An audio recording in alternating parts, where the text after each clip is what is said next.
Tom Woods Show, episode 1495. Prepare to set fire to the index card of allowable opinion. Your daily dose of liberty education starts here. The Tom Woods Show. Folks, in school, we got a sanitized, upside-down version of the history of the U.S. presidents. Well, I'm going to bring you the real history. Check it out at freehistorycourse.com. Hi, everybody. Tom Woods here. Jim Cantrell is with me today. What an interesting guy Jim Cantrell is. He was the CEO and co-founder of Vector Launch. After working at the French space agency CNES and the NASA Jet Propulsion Lab, he worked as an independent consultant to aerospace companies for 15 years and was on the founding teams of SpaceX with Elon Musk and Moon Express. And I want to talk to him about space, government, and the private sector. So, Jim, welcome to the show. Thank you, Tom. I am very interested in your background, and then I just went to your website, and it was not at all what I was expecting it to be. So we'll get to your racing a little bit later, but I want to ask first if you could give me, a little bit of your background and how you came to be associated with, with of all things, space. Yeah, it was not really what I set out to do in life. The only thing I really ever knew for sure I wanted to do in life was race cars. But back in college, I bumped into a poster in the hallway at Utah State, and it was a NASA-sponsored design course for Mars rover. And that sounded a lot like cars on another planet, which sounded kind of fun. So I got involved with that. That led to a job with NASA as a visiting fellow down at JPL in Pasadena, where they build all the outer space probes. And I fell in with the guys that built the U.S. space program on the deep space side. And this was pre-Soviet Union fallout, and we were starting to work a little bit with the Soviets then and the French, trying to do some international cooperation that was loosely tied with Glasnost. That was something Gorbachev was promoting, this openness with the United States and the West. So that led me to my first job at the French Space Agency in Toulouse, France, and I was helping design a balloon for Mars. As it turned out, that morphed from a rover to a balloon. And believe it or not, we actually built a balloon that would float on the surface of Mars, in the atmosphere of Mars. And that was to fly in 96 on a Soviet mission. The Soviet Union dissolved, as you probably know, in the early 90s. And I was present for that. And after that, nobody was getting paid. So I headed back to the U.S. to, find a job. And I had a young family at the time, and so nobody would hire me because I was considered a bit of a traitor, having worked with the Soviets and the French without much of a permission. I just kind of did that. And in those days, I guess you get away with it. And so I ended up going back to the university I came from in Utah, and they had a space lab. Worked there for about a month. I was anonymous until somebody from the Defense Intelligence Agency, who was a friend of my boss, found out I knew about the Soviets and Russia. And so I went back in for about 6 years off and on to help stop brain drain from the former Soviet Union. There were Iranians and North Koreans trying to buy Soviet scientists of the era. And since nobody was getting paid, as I witnessed, when I was in France, our job was to put money into the system to keep the critical talent from fleeing and going to the wrong people.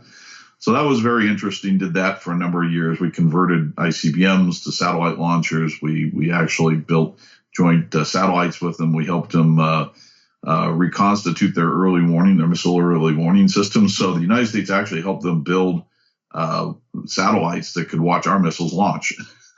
Ironically, those were different times. And so that all went along fine until about 2001, when Elon Musk called me out of the blue, looking for somebody who could help him buy Russian rockets. He had this notion. He was just fired from PayPal, and he had this notion to spend his money on a private space mission to show that humanity could become multiplanetary. So he chose me because I knew about Russian rockets. And that one thing led to another. We went over, tried to buy the rockets. We designed him a Mars mission to grow a plant on the surface of Mars. Had an all-star team put together. Couldn't buy the rockets. The Russians didn't want to deal with a late 20s entrepreneur who barely looked like he was 22 and didn't think he was serious. So that's when he decided to start SpaceX. So I joined him to start SpaceX, was there for another year, Decided that would never succeed. So I left and I formed my own consulting company, which I did for until about 2016. And I got involved in a lot of space warfare activities. I got involved in a lot of NASA missions that, pretty much all of the outer planets missions I've had my finger in, and a number of commercial satellites. It was the commercial stuff that kind of caught my interest. I left in about 2012 the industry out of disgust because it seemed like everything was slowing down once there was no longer a war to fuel these things. Innovation stopped, and the governments, as they're apt to do, slowed down. And so I just got disgusted with how much taxpayer money was being wasted in that and didn't want to be part of the problem anymore. But it was I went into automotive engineering, sort of pursuing my first love at that point. And then these commercial satellite companies started coming out, and I helped one called Skybox Imaging get started, and we sold that to Google for $500 million. And that, among a couple other companies that I helped get going commercially, sort of sparked my passion to go back into space, because basically I just like building things. And these guys were throwing money at it, and I knew there was a market for it. And my libertarian philosophy was, the private sector ought to do what the government can't and shouldn't. And this was sort of a fulfillment of that. And, it solved one of the reasons why I left the industry, which was overt disgust. So I started a company called Vector in 2016, and that was a small launch company. And the idea we had there was to build, mass produce small launch vehicles that could compete with the large reusable ones like SpaceX. That was going all fine until about a month ago when one of our key investors pulled out because of some external influences to them. And we were in just an extremely vulnerable position when they pulled out. Had it happened 3 days later, it would have not happened. But we got caught between federal laws, the WARN Act, which made felons of us all if we didn't give 60 days notice to our employees. And when we found ourselves without the support of our primary investor, our bridge financing, we knew would get pulled because part of it was debt and part of it was equity. So that came apart. And so here I am. I'm trying to figure out what's next. And I can tell you the fire's still burning in me. So I'm not sure what it'll be next, but I'll be back doing something. When you were saying, I think about SpaceX, that it would never succeed, do you mean, was it the way they were going about achieving their goal, or was it the goal itself? It was all of the above. So if you go back to 2001 when we first started, the shuttle was flying. That was all honky-dory. And here we are with a guy who has no experience in rockets, a lot of money, and a lot of entrepreneurial experience, and a very bright guy, I might add, who says he wants to build rockets. Now, we've seen this movie before in the industry. As I told him, there was a long line of dead bodies that he had to walk over to get to the finish line. And we used to joke, how do you become a millionaire in the space business? You start with $1 billion. And so, everything was against him, right? And what I didn't see going was that the shuttle would retire. Instead, I looked at it and I knew, based on his plan, I said, well, best I can see this being worth is $100 million. And I had 5% of the company. So $5 million, in my simple math. I realize how flawed that was now, but at the time, I said, well, I can make $5 million on my own. And I did. I made a lot more than that in my consulting business over 10 years. What I didn't see was how valuable these launch companies could be. I mean, they're worth $35 billion now. And I certainly didn't see the shuttle retiring. So that was, I think, really SpaceX's lucky break. There's two things that were really in favor of SpaceX's success. The first one was just Elon had total control of the company, very bright, very determined, and he had a lot of his own money. So he could draw in people for the long haul. In developing rockets, it's a very capital-intensive business, and we knew this. And Elon said, hey, most I'm going to put in this is $100 million. And I knew that wasn't enough. I knew he needed $300, $400, $500 million. We just knew this. He didn't believe it, but we knew it. But at the end of the day, and this is kind of an interesting success story, when the shuttle retired, NASA had to have something to replace it. So NASA put two bets together. One was they'll do it internally. They call it the Space Launch System. SLS. And then the second one was they went after a commercial COTS program. So that's where they bought the services commercially from the likes of SpaceX and some others. And that COTS program turned out to be wildly successful. So for about $700 million in government capital, the SpaceX guys developed a Falcon 9 rocket and a Dragon capsule, which could carry people. It's getting to the point where they're probably going to carry people shortly. I mean, so I guess, realistically, it's probably about $2 billion still, compared to something at the time NASA was doing called Constellation, which they spent $50 billion and never got off the ground. $1 to $2 billion was a bargain in the process. So none of us saw that coming. I know Elon didn't see it coming. He might say otherwise, but he didn't. And that was the right time and the right place. And I've always said I'd rather be lucky than good. You'd rather be lucky and good. But if you got to choose luck, I guess. Well, I'm looking at the kind of work that you're interested in doing, and it seems a lot more practical than saying, let's try to make mankind multiplanetary. But do you think that's a reasonable ambition at some point? Yeah, I do, actually. So this is the fascinating thing about Elon, for example, is, he said that to me at the very first conversation we had when I was driving in my car on the way home on a Friday afternoon, Multiplanetary Species. I thought the guy had lost his mind. But really, if you think back in human history, the only way humans have become multi-continent, for example, which is sort of the nearest analogy that we can come up with, it was not people waiting around for the governments to lead them there. It was people just leaving. And, even my own ancestors came to this country surprisingly in the 1500s. I have to imagine, I don't know their story, but I have to imagine they were seeking some sort of fortune here on the shores of this continent. And, you go back thousands of years. That's what drove all of our ancestors to wander, to look for better hunting grounds and so forth. So it's a natural part of our DNA to move out. And the only way it's going to happen is with people who are willing to take risks, and that was my disgust with the way the government was doing things, is they are unable to take risks. And it's not that the people in government are bad. It's that the system has evolved in such a way that taking risks is badly, badly punished, and doing nothing is horribly rewarded. And so the private sector that we all hopefully live in is much more black and white on that. And my recent experience, for example, we made a few mistakes and bam, we got nailed. And so this is the natural course of capitalism. And I think that it is very realistic that somebody like Elon, or maybe it's Bezos, maybe it's somebody else, will just decide, hey, I've gathered enough money, a ridiculous amount of money in life. I want to do something that creates a legacy. And when you start to know these guys, you know that that's their motivations at a certain level. And with enough people behind them, these things can happen with the right risk postures and so forth. So when he says that, I don't think he's crazy. I've been on the record for at least 10 years saying I think Elon will be one of the first people on the surface of Mars. He says he doesn't want to do it, but then I don't believe him. I guess you know about that group that just declared bankruptcy, Mars One, and their idea was a one-way trip to Mars, because they said the key problem is being able to get back. Well, if we take that out, then we've removed one of the key problems. How do you solve that problem? Well, yeah, I mean, I knew the Mars One people, and I was involved in an American version of that effort at the same time.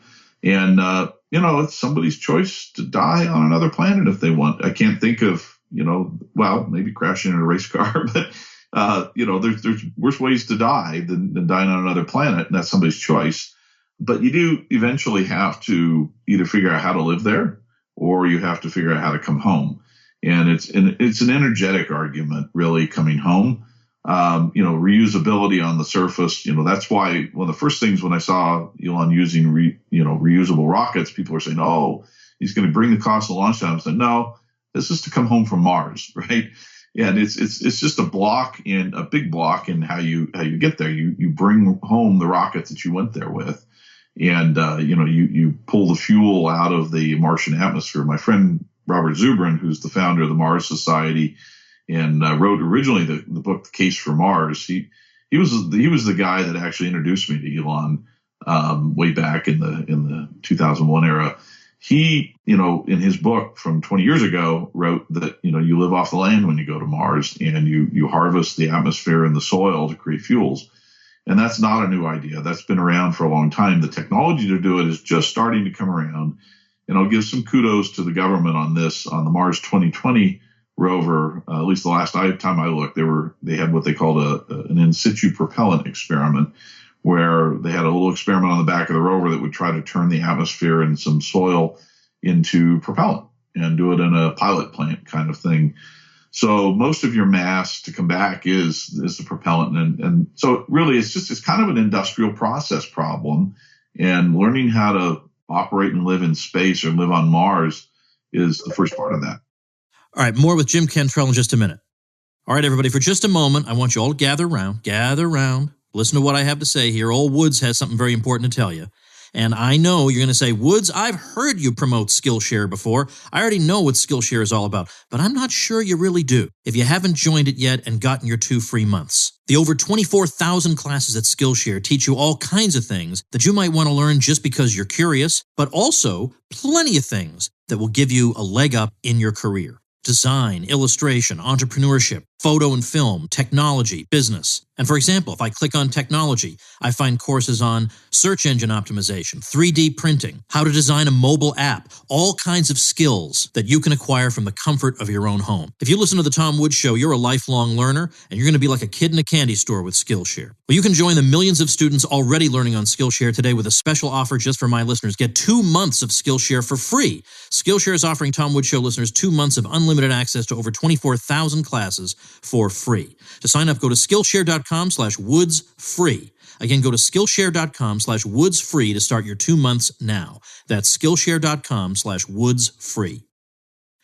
All right, now I'm thinking about this. I think the reason a lot of people just naturally assume that the arena of space really belongs to government is just the massive expenditure involved. Yeah. So, like, for example, something like colonizing Mars just seems inconceivable, especially since there's no immediate profit in it. So is this really a question of philanthropists, or are there commercial possibilities in space? Yeah, so there are commercial possibilities in space. There's the business of space mining and space resources.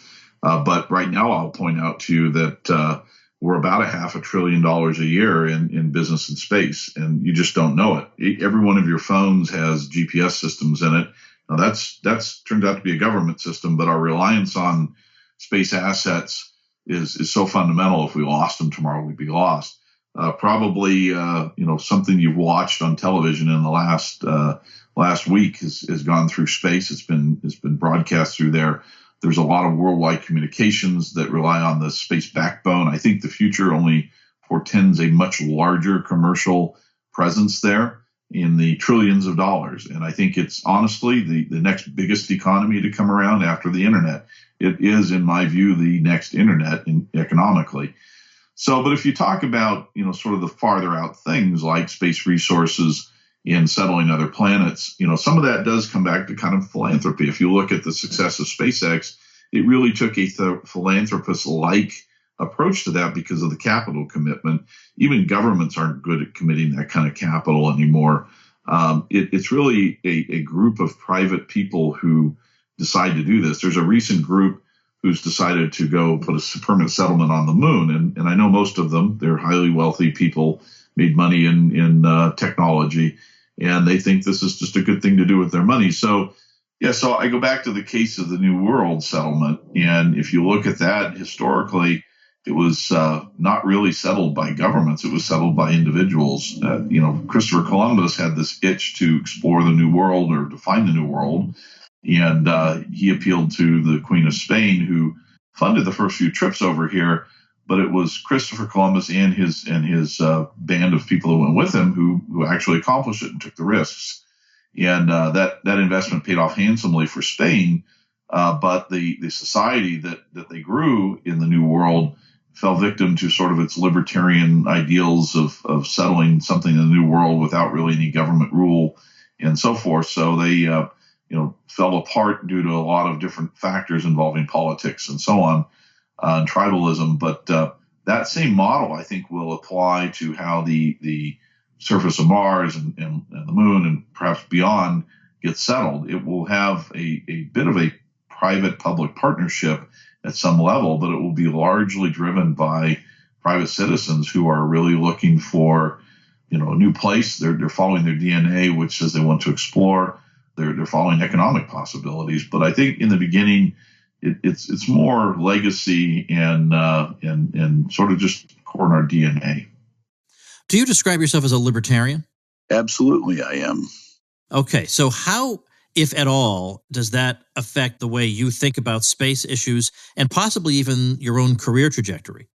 Back in college, I was sort of a Reagan Republican.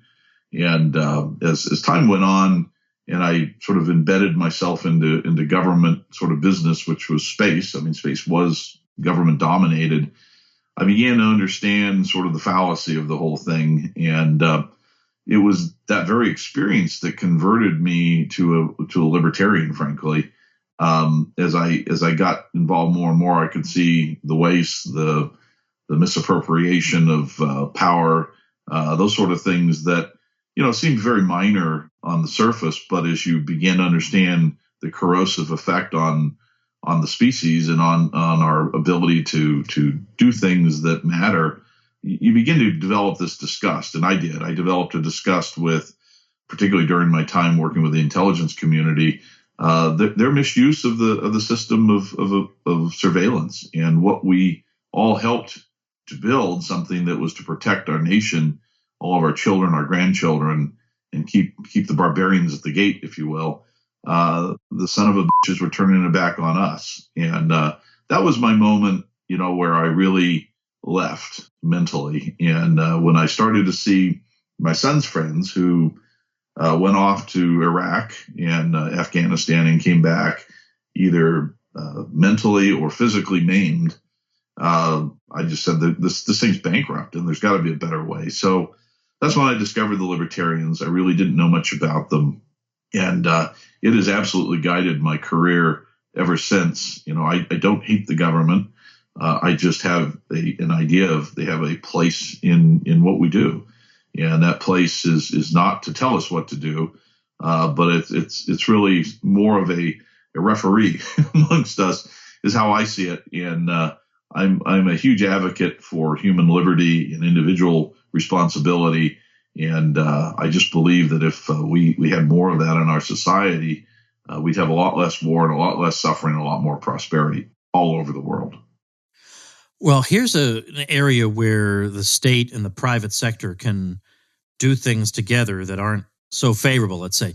Describe for me, what exactly does Trump have in mind by the Space Force? And here, couldn't you easily see in the private sector, private firms thinking, well, yeah, we'll cater to that. We'll get a nice government contract out of it. And then suddenly it's not just the pure private sector anymore, because the pure private sector on its own wouldn't have thought of the Space Force. Yeah. So what's your opinion on that? Yeah, if you go back to the Constitution of the United States, and I think our founding fathers were some of the most brilliant men to ever live, one of the most legitimate uses and purposes of government was the common defense. And the other one was the regulation of interstate commerce. So in terms of the common defense, absolutely, this is what we have to band together to make sure that, we as a society are able to defend ourselves from the outside. But if you look at what Trump has proposed with the Space Force, it's a lot different. And so I'm very pro-defense. I'm very anti-war, right? So I'm anti-police, policing nations and that sort of thing. But I came out against the Space Force only not because we're not threatened in space. We are. Trust me, we are.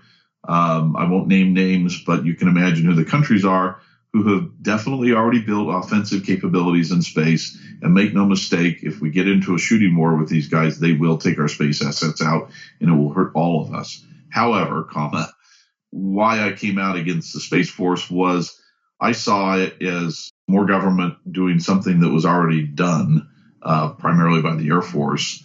And we didn't really need that emphasis. Now, there's a lot of body of thought that points out that the U.S. Air Force was, in the same point at right after World War II when it was created and so forth. And I hear that and I understand it.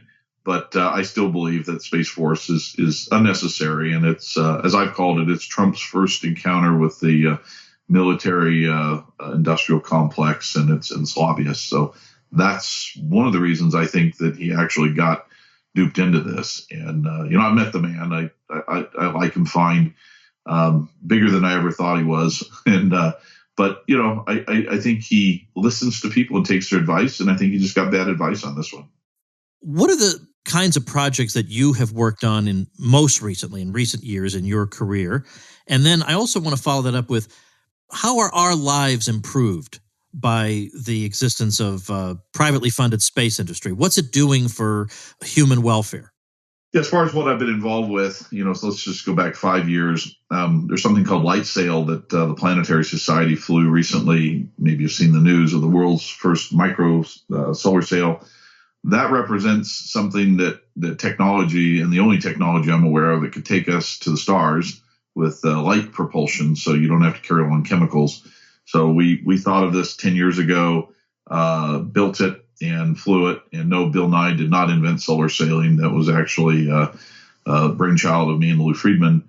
But we did it all with private money, and it was donations from high net worth people and individuals who wrote $25 checks and so on, all the way to something called OSIRIS-REx that I worked on, which is going to bring back a sample of an asteroid to look at so that we can understand better the early formation of the solar system. Sort of, I call it the God question, seeing what we're really made of, and done a lot of other commercial things, including vector launch.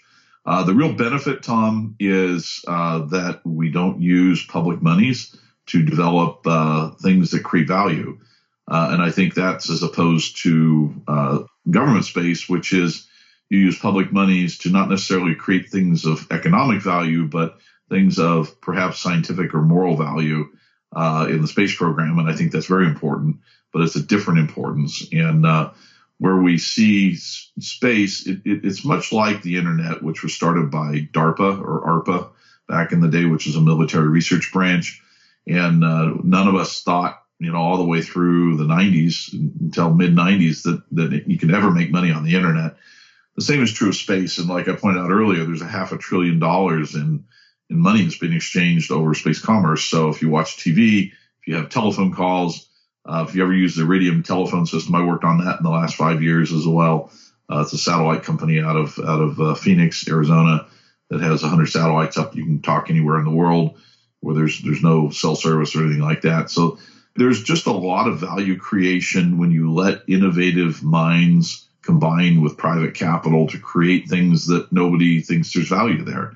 Again, it comes back to risk. The private sector is willing to take economic and personal risks that the public sector is not. One other thing I want to ask you about, there's a company called Planetary Resources, and it describes itself as the asteroid mining company. Yep. Can you describe for a layman what the value of that is? Yeah, so if you look at the composition of asteroids, which we know, by the way, from NASA missions, they are rich in rare earth minerals. They are rich in things like palladium, platinum, things like that. If you look at the moon, there's something called helium-3, which only is formed in the environment of high energy particles bombarding things on the surface of the moon, deposited by the sun. So there's a lot of unique things you can bring back from outer space. And Planetary Resources, I believe, went out of business. That I thought always was a bit ahead of its time.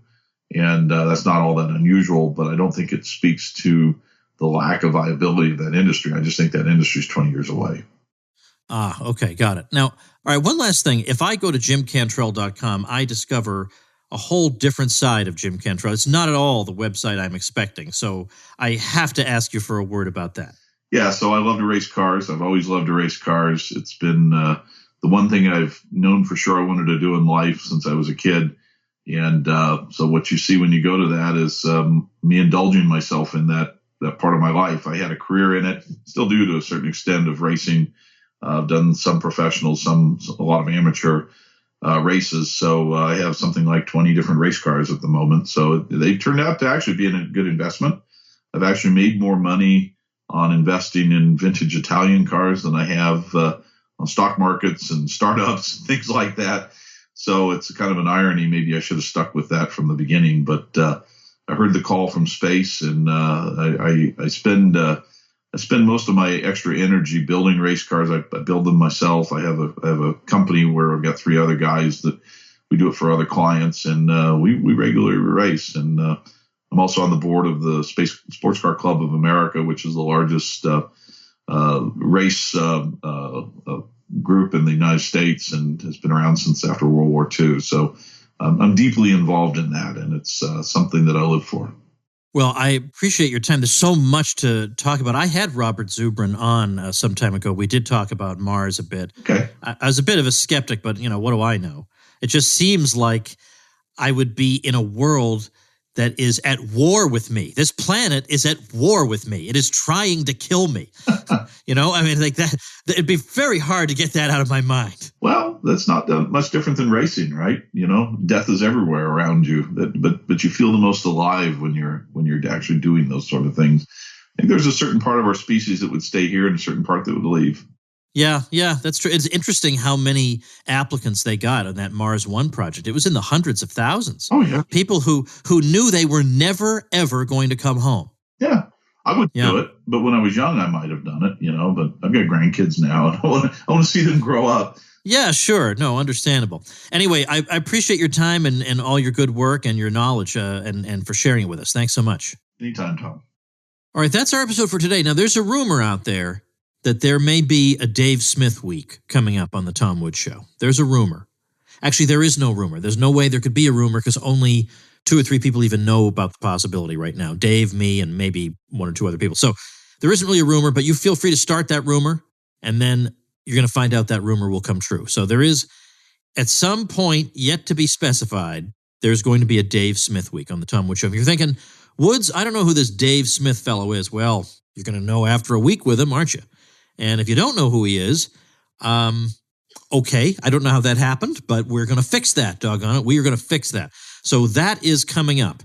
The other thing I want to tell you is, if you don't download my free ebook, AOC is Wrong, I am going to commit an atrocity. That is absolutely going to happen. And then that atrocity will be your fault. So instead of letting that happen, why don't you just do me a little favor and go over. Wait, hold on. You're also doing yourself a favor. This is a darn good ebook, and it costs you nothing. So all you got to do is go over to aociswrong.com, sit there and marvel for a moment at the fact that old Woods here grabbed that domain name, then download your ebook, go read it, and enjoy yourself. So aociswrong.com is your action step for today, and I'll see you tomorrow. Become a smarter libertarian in just 30 minutes a day. Visit TomWoods.com to subscribe to the show for free, and we'll see you next time. Like the sound of the Tom Woods Show? My audio production is provided by Podsworth Media. Check them out at podsworth.com.